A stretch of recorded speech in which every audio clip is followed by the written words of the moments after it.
Aphorism 44. After all this, I do still need to say that they too will be free, very free spirits, these philosophers of the future, just as surely as they will not be merely free spirits, but something more, higher, greater, and thoroughly different, that that does not want to be misunderstood or taken for what it is not. But in saying this, I feel I have a duty, almost as much towards them as towards us, their heralds and persecutors, us free spirits, to blow away from all of us an ancient and stupid prejudice and misunderstanding which has all too long obscured the concept free spirit like a fog. In all the countries of Europe, and likewise in America, there exists a present something that misuses this name, a very narrow, enclosed, chained up species of spirits who desire practically the opposite of that which informs our aims and instincts. Not to mention the fact that in regard to those new philosophers appearing, they must certainly be closed windows and bolted doors. They belong, in short and regrettably, among the leviators. These falsely named free spirits, eloquent and tirelessly scribbling slaves of the democratic taste and its modern ideas, even men without solitude, one and all, without their own solitude, good clumsy fellows, who, while they cannot be denied courage and moral respectability, are unfree and ludicrously superfluous. Above all, in their fundamental inclination to see in the forms of existing society the cause of practically all human failure and misery, which is to stand the truth happily on its head. What with all their might they could lie and strive after this universal green pasture of happiness of the herd, with security, safety, comfort, and an easier life for all. Their two most oft wretched doctrines and ditties are equality of rights and sympathy for all that suffers. And suffering itself they take for something that has been abolished. We, who are the opposite of this, and have opened our eyes and our conscience to the question where and how the plant man has hitherto grown up most vigorously, he, we think that this has always happened under the opposite conditions, that the perilousness of his situation has first to become tremendous, his powers of invention and dissimulation, his spirit, had under protracted pressure and constraint to evolve into subtlety and daring. His will to life had to be intensified into unconditional will to power. We think that severity, force, slavery, peril, in the street and in the heart, concealment, stoicism, the art of experiment, and beast of prey, and serpent and man, who serves to enhance the species, devilry of every kind, that everything evil, dreadful, tyrannical, mad, just as much as does its opposite. We do not say enough when we say even that much, and at any rate we are, in what we say and do not say at this point. At any other end from all modern ideology and herd desire and its antipodes perhaps. It is any wonder we free spirits are not precisely the most communicative of spirits, that we do not want to betray, in which every respect from what a spirit can free itself into what it is then perhaps driven. And as for the dangerous formula, beyond good and evil, with which we at any rate guard against being taken for what we are not, we are something different from libra instor libre astinore pretencar, or whatever else all these worthy advocates of modern ideas like to call themselves, at home in some countries of the spirit, or at least having been guests there, having again and again eluded the agreeable musty nooks and corners into which predilection and prejudice, young origin, the accidents of people and books, or even weariness from wandering seemed to have consigned us, full of malice towards the lures of dependence, which resides in honors,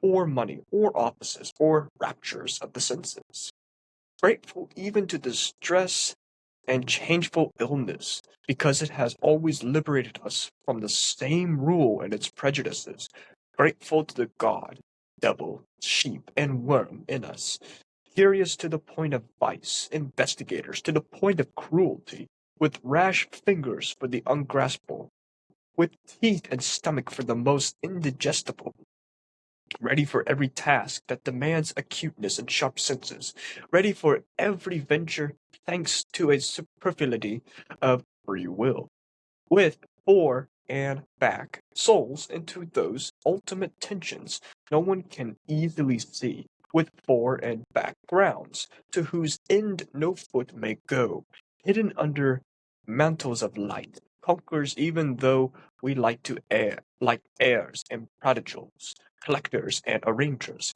from morn till dawn, missers of our riches and our full-crowned cupboards, thrifty in learning and forgetting, inventive in mia, sometimes proud of tables of categories, sometimes pendants, sometimes night owls of labor, even in broad daylight. Yes, even scarecrows when we need to be. And today we need to be, in so far, that is, as we are born, sworn, jealous friends of solitude, of our own deepest, most midnight, most midday solitude. Such a type of man are we free spirits, and perhaps you too are something of the same type, you coming men, you new philosophers.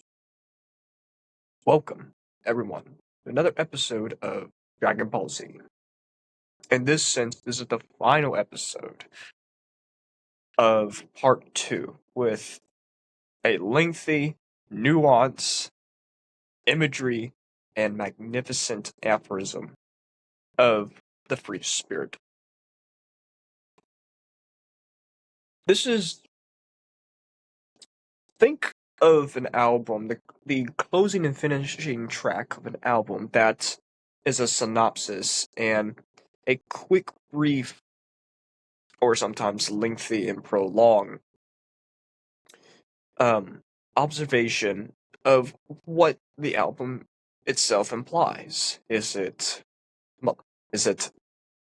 uh, harmonic, lengthy, short, bombastic, thorough, artistic, artful, fruitful, fruitless, artless, etc., etc., and and correlate that final track of an album to what Nietzsche is saying in Aphorism 44, or the finishing and concluding of part two of the Free Spirits, is summarizing both nuancely, vividly, but concisely in some areas of what is great politics to a degree, not futuristic, but uh, posterity idea. I won't describe everything in this aphorism because we've previously described everything from previous aphorisms. So watch those videos to grasp what he's saying here. But I'll expose and show to the light of some key observations or key moments to observe for us. For the first time, he's using, in all of countries of Europe and likewise America, there exists a present something that misuses this name, very narrow, closed chain, enclosed and chained up species of the free spirits. And Nietzsche, he says earlier, I feel I have a duty of realizing this misuse and vulnerability, the the assailment and bashing of the free spirits in other countries of their form of species. So the first time of hearing the United States in his discussion, because he was stationed and landlocked to Europe his entire life, from Germany, Italy, France, sometimes Switzerland and the Swiss Alps, etc., etc. But this is the first time we're here in the United States where this species of spirits, who desire practically the opposite of that which informs our aims, our instincts. Not to mention that the fact that in regard to those new philosophers appearing, they must certainly be closed windows and bolted doors, aka narrow and simple-minded, unambiguous, and provocative in performance. To simply say this is not the free spirits he's discussing of, because they continue to conform and reconcile and um, recycle everything that was previously taught, now preserved and continuing forward as a form of individualism. That's a word that's thrown and thrown to the wall, to the window, floor, and to your face too, till it's distorted, dismembered, and to a degree unrecognizable of what individualism is. People say it's your freedom, liberty, and the reason consequences of your fate from irresponsibility that determine your individuality. And you hear this in conservatism, or the right wing. But there's a passage in Nietzsche's Twilight of the Idols where he says, you all say that the vice and luxuries of the society is what causes the decline. I say they are only symptoms. What declines is the instincts, and once the instincts decline, society declines. And um, he'll introduce that these people are unregrettably levelers or alleviators that were falsely coined to be free spirits. Why were they coined to be free spirits? Because of the eloquence and the tirelessness or the lack of exhaustion with these democratic taste or bad taste with these modern ideas that they've preserved, men with no solitude for themselves and all. Without their own solitude, they could become good clumsy fellows. While no solitude, they are denied courage, they are denied moral responsibility, while being unfree and ludicrously superficial and superfluous, both being surface thinking and pointless to use. Above all, it's their fundamental inclination to see all these forms exist for society, while it becomes a practically all human failure in misery. And this is this is the third time he's saying this, but in other words, which is to stand the truth happily on its head. We haven't heard that phrase since the preface and part one on the prejudices of philosophers. And we've heard this, we've heard this previously earlier in part two, but it was to stand in front of something, truth, as they were chivalric knights that stood in front of a clumsy but innocent girl, as if she was renamed as truth.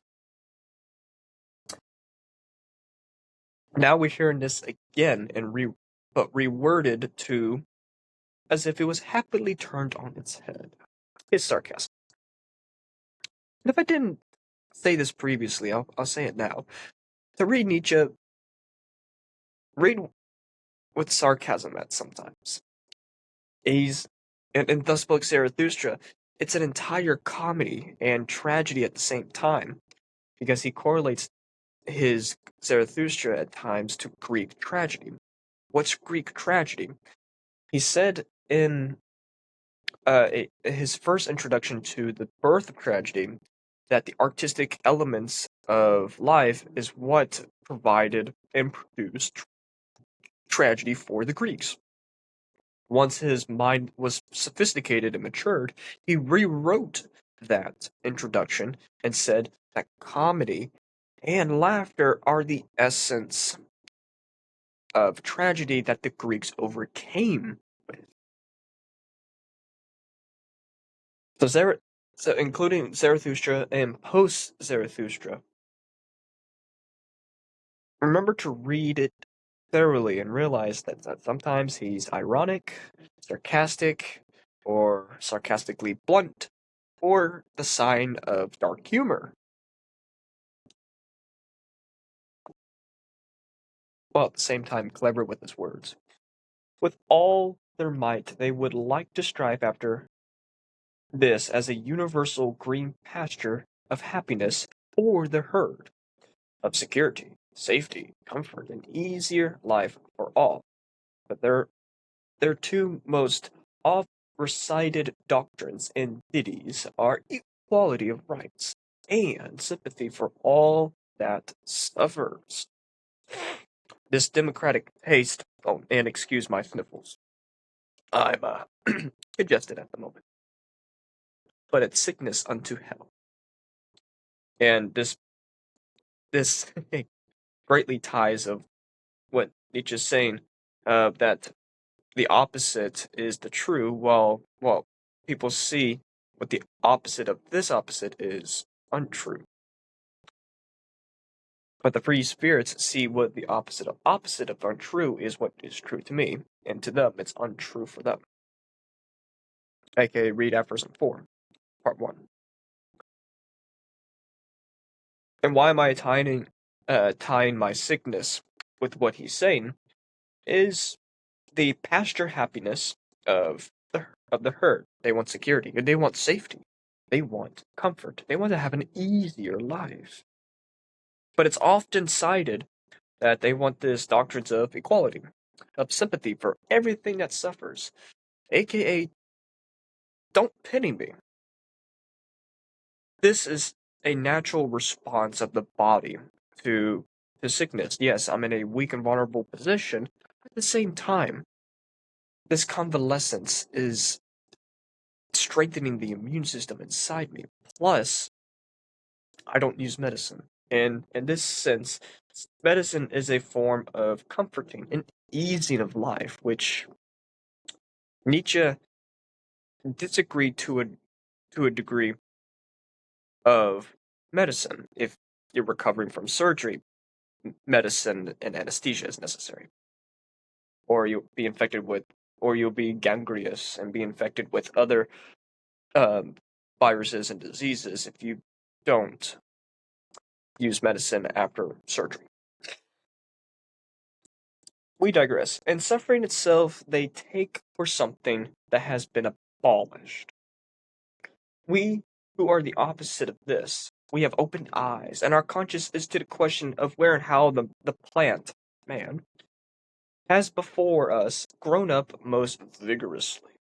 We think that this has always happened under the opposite conditions, that the seriousness of his situation has first become tremendous, his powers of intention, of dissimulation, his spirit, had under protracted pressure and constraint to evolve into subtlety and daring. His will to life had been intensified into unconditional will to power.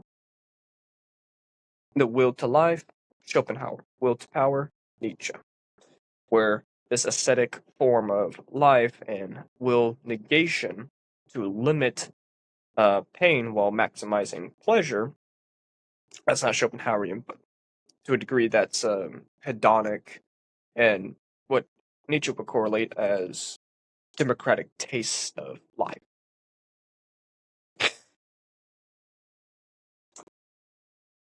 We think that the severity, force, slavery, pearl, no, not pearl, peril, in the street and in the heart, concealment, stoicism, the art of the experiment, and devilry of every kind, and everything evil, dreadful, tyrannical, beast of prey, and serpent in man serves to enhance the species, man, just as much as it does its opposite. We do not say enough when we say even that much, and all at any rate, and at any rate we are. And some what we say and do not say at this point.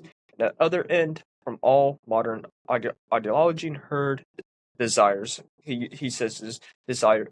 Oh, he uses a Greek word, desiretia, as its antipodes, perhaps.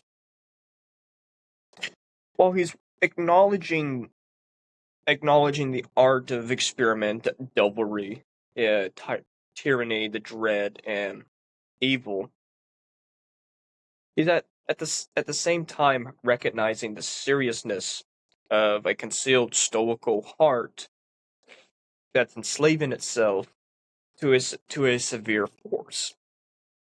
And why he includes stoicism, again, watch the video on Aphorism 9.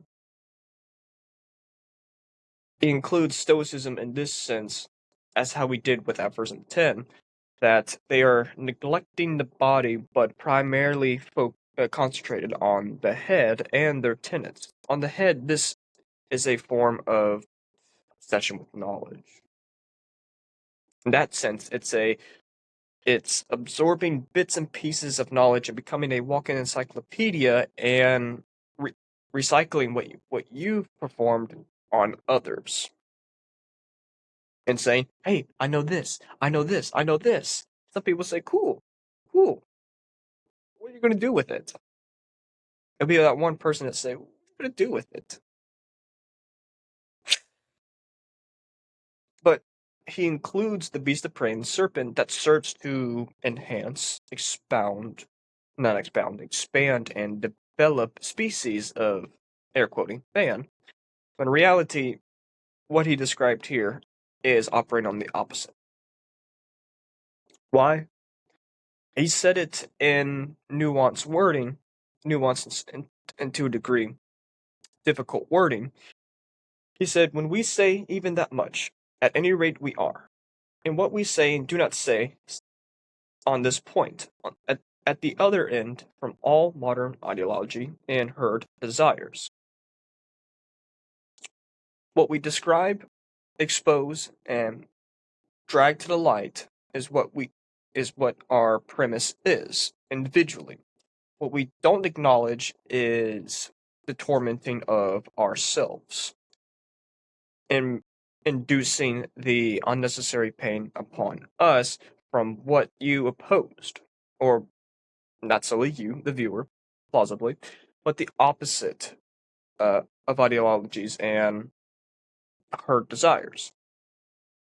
Is it any wonder we free spirits are not precisely the most communicative of spirits?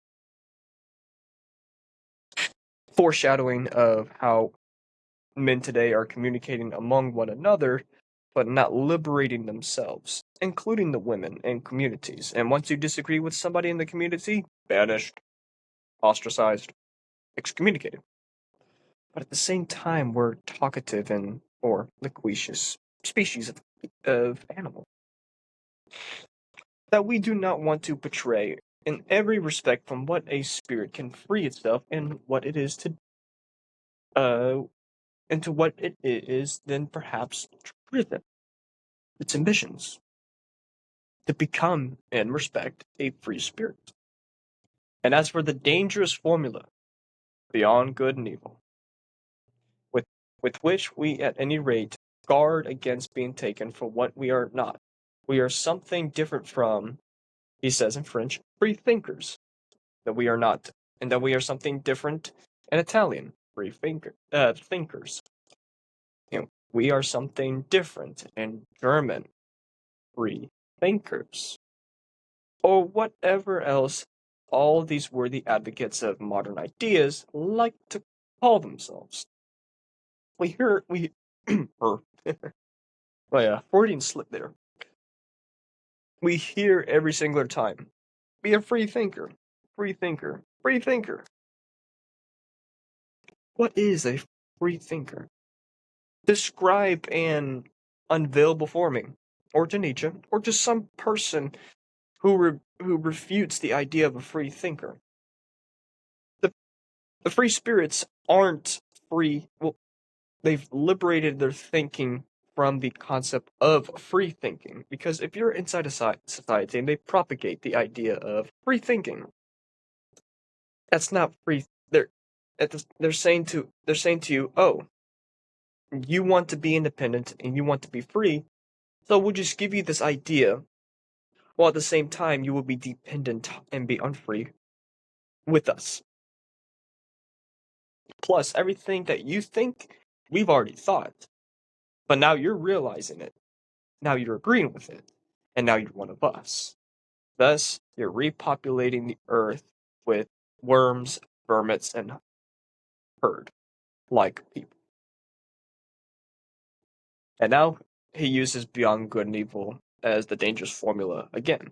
Tie this with one of the aphorisms in the joyful science, where he says, "For believe me, the greatest secret for harvesting a fruitful and joyous life is to live dangerously." Tie that to beyond good and evil. Why doesn't he say beyond? Oop, there's the camera. Why does he? Why doesn't he say beyond good and bad? Because evil was an invented concept from the slaves, the herds, for a comforting, easier, secure, safe life. And everything outside this security and safety is evil.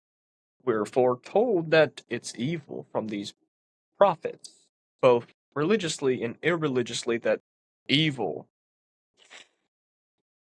So now Nietzsche is disassociating the free thinkers with the free spirits. And the free spirits are beyond these beyond good and evil free thinkers, but they're not beyond good and bad. Because we decide what's good and beneficial versus what's not as good and not beneficial for us.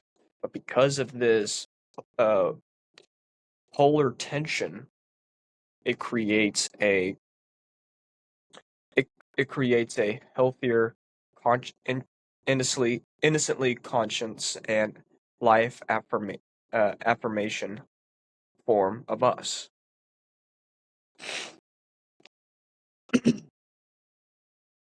Home in many countries of the spirit, or at least having been guests there, having again and again alluded to the agreeable, musty nooks and corners of predilection, uh, prejudice, young origin and accidents of people and books, or even weariness from wandering seem to have coincided us. Everything we said previously ties with that. Full of malice, of dependence, and is the source of what? Honors, money, also maybe an office, or the rapture of senses. In this sense, pun. In this situation, the rapture of senses is what provokes, what reacts, and activates the senses to some radical and unfamiliar idea versus what the modern ideas are conformed slash traditionalized to. Or familiarized. We use that word, not traditionalize. Well, we'll include both of them. Even to distress and changeable illness, because it has always liberated us from some rule of its prejudice. Grateful to the God, devil, sheep, and worm in us. Curious to the point of vice, investigators to the point of cruelty, with rash fingers for the ungraspable, and with teeth and stomach for the most indigestible. He's saying here that this full of malice of talents that lure us in society, including the prejudice, are we're liberated from that form of illness, and now we contempted our previous self, and that tomorrow we overcome the levelers and lesser men. There's a quote from Miyamoto Musashi. Today you overcome yourself what you did previously yesterday of yesterday while overcoming the lesser men of tomorrow. Tie that with everything Nietzsche is saying of curious to the point of vice, investigators to the point of cruelty, rash fingers for the ungraspable, and the stomach and teeth for the indigestible. And he ties everything that he said there to prejudice. Why? Because the opposite of the prejudiced person is the prodigal, active individual who will commit everything beyond what the prejudiced person would do. And everything he says here of cruelty, vice, ungraspable, indigestible, the prodigal and the prodigal free spirit that is becoming nobler. They're committing these acts of controversy that the prejudiced person labels them as controversial and a radical person. And now, for every task that demands acuteness and sharp senses, ready for every venture, thanks to the superfluity of free will, aka venturing off and overcoming or surpassing this concept that he has dismembered, disemboweled, and wrestled multiple times in this work and other works too.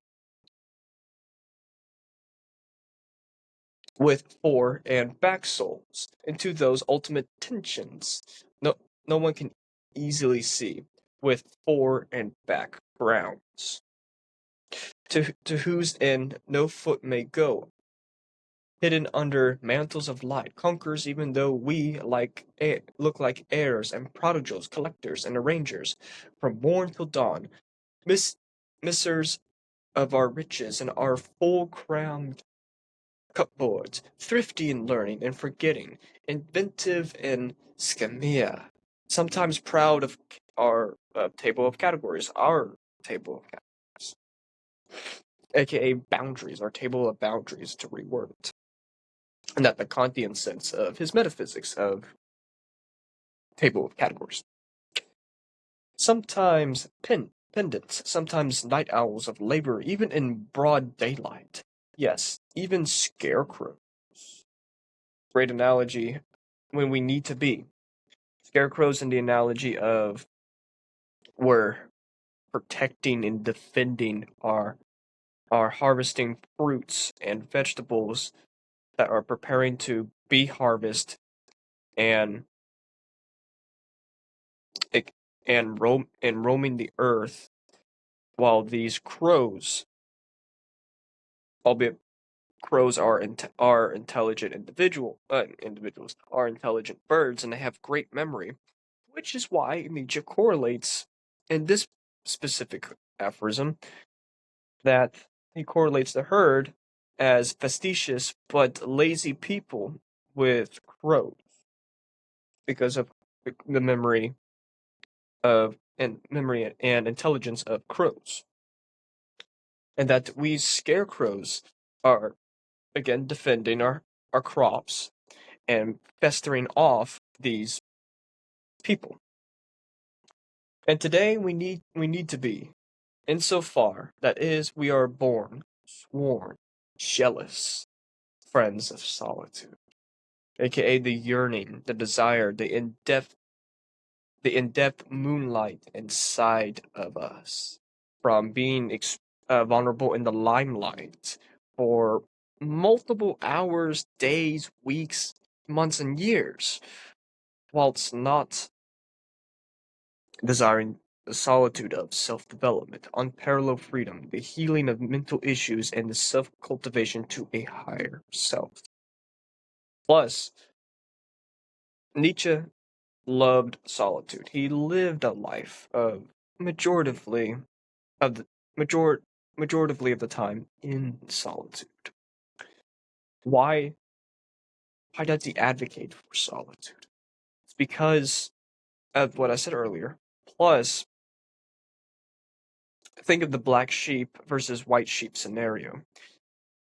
When you're in the limelight or in society, lacking solitude, but you're a cultivated individual, while you're isolated among these majority people who imitate one another, you're isolated from yourself because they've infected you with their common, leveling, and alleviating virtues versus your lofty, realistic, nobler virtues.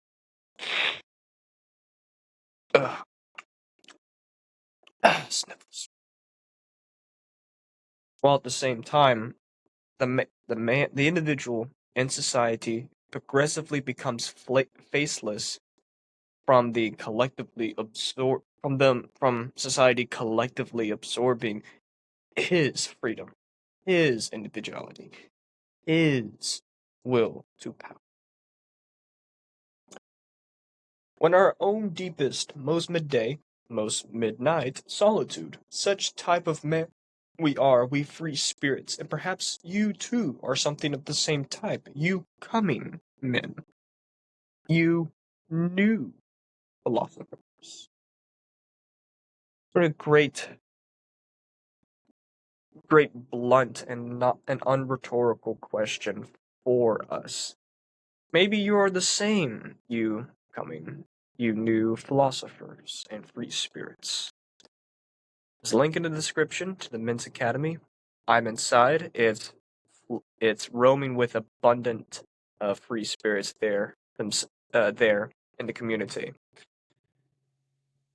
Amor fati, love your fate.